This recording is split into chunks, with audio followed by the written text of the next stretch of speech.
video on the Battlefield 5. I'm gonna do another video on this, and this will probably be the last one that I do that has anything to do with this. But that's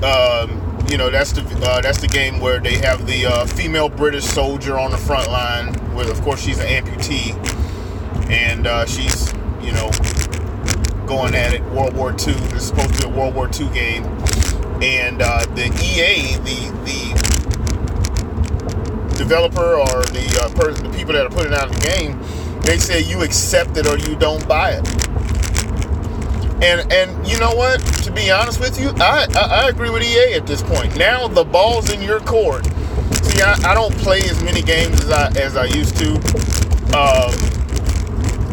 and I certainly don't play as many first-person shooters and stuff like that as I used to.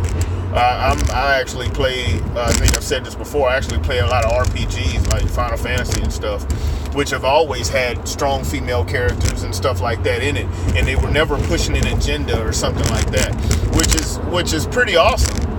It's funny that they're going after the very popular games, but they're not even going after that. These games have always had Final Fantasy and like I said, RPGs and stuff like that. They've always had strong female characters in it. So I don't really understand, why the feminists or whatever wanted to go after, whatever. I'm going out on a tangent. My thing is that the EA, I agree with EA. You accept it or you don't buy it. Now, the ball's in your court. Don't freaking buy it. Stop buying it. See, the thing is that, first of all, these goddamn, these people that are pushing for so much diversity in games and stuff like that are people that don't necessarily, a lot of times, they don't even play these games. Anita Sarkeesian, she made a big deal about having women in gaming and gaming and sexism and all this other stuff, and come to find out she's not even really a game player. Once again, it's one of these situations, kind of like the transgender issue.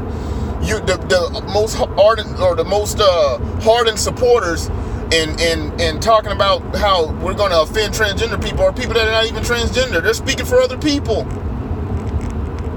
You're speaking for other people. They're not even, so with these games, they're not even into these games. So if EA is going to have, the same, they're going to have this stance on these video games and say, hey, you accept it or you don't buy it. Star Wars, you accept our agenda or you just don't freaking go. Don't go. Don't buy it. How hard is this?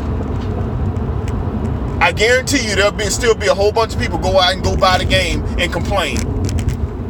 I'm of the mindset that if it's something that I know, like the Star Wars and stuff like that, I just don't even watch it. I was never the most huge fan in the first place, but I just don't buy it. Or I don't go to see it. These games like this, Battlefield 5, even if I was going to go and start trying to play some games a little bit more, I'm not going to buy it. Flat out, there's other stuff to buy. I'm not falling for it. So all these people that are complaining and getting all mad and stuff like that, look, I agree with EA on this. And I'm going to say, I don't agree with their agenda, but I agree with what they said as far as accept it or don't buy it. Yeah, exactly. I'm just not going to buy it.